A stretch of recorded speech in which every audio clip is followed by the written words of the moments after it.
1939, Philippe Erlanger, haut fonctionnaire et écrivain, soumet au ministre de l'Éducation nationale d'alors, Jean Zay, une idée.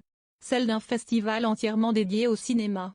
Il en parle aussi à Albert Sarraut, ministre de l'Intérieur à cette époque-là. Problème, la Seconde Guerre mondiale est déclarée. La première édition du festival est annulée. Finalement, le premier festival de Cannes se tient à l'automne 1946. En plus de la sélection officielle, on assiste à la création d'autres sections à travers les années, la quinzaine des réalisateurs, la Ciné-Fondation, la semaine de la critique et un certain regard.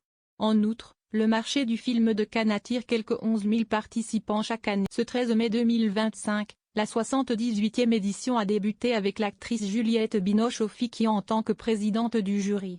Le film Partir un jour a fait l'ouverture mais, attention, il ne s'agit pas d'un biopic sur les deux B3.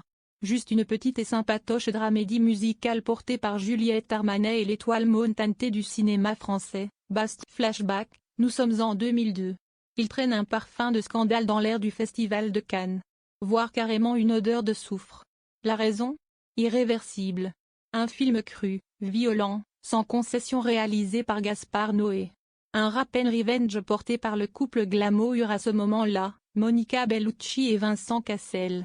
Un choc doublé d'un scandale cannois. Flashback dans le Flashback. En 2024, un autre scandale a lieu lors du Festival de Cannes. Durant la montée des marches de Marcello Mio, œuvre miroir et mosaïque sur Marcello Mastroianni incarné par sa propre fille, Chiara Mastroianni.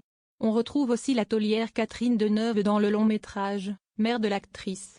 Mais c'est une autre histoire. Le film, assez tiède, reste, 2 ans plus tard, dans les annales pour une altercation lors de sa présentation au Palais des Festivals.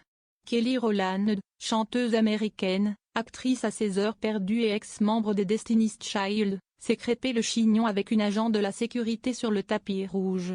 Et plus précisément en pleine montée du fameux escalier principal du lieu. Une scène un peu lunaire, pas vraiment classe au cœur de cet événement glamour. On ne comprend pas trop l'embrouille de base. Si ce n'est que la chanteuse a été pressée de grimper plus vite les marches afin de ne pas créer d'embouteillage sur le tapis rouge. Or, la coutume veut qu'il faut prendre la pose devant les paparazzis du monde entier. Prendre la pose, oui, Kelly, mais pas prendre son temps visiblement.